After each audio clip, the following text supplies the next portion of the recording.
గడపల్లకొచ్చారు గదరా government office వాళ్ళు, అడిగి ఆరోగ్యమే తెలుసుకుండ్రు ఇంటికొచ్చి డాక్టర్లు. శిథిలంగా ఉన్నోరు బాడి మరి అయ్యింది రావది గుడి, గుడి గంట కొట్టకుండా పేదోడి బతుకు వెలిగిపోతుంది గదరా, బతుకు మార్చింది జగనన్నరా.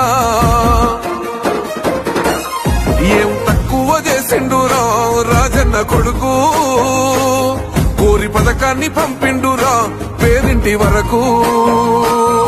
ఏం తక్కువ చేసిండురా జగనన్న మనకు, వైసీపీ చెండెత్తి పోదామురా ఆ గెలుపు కొరకు.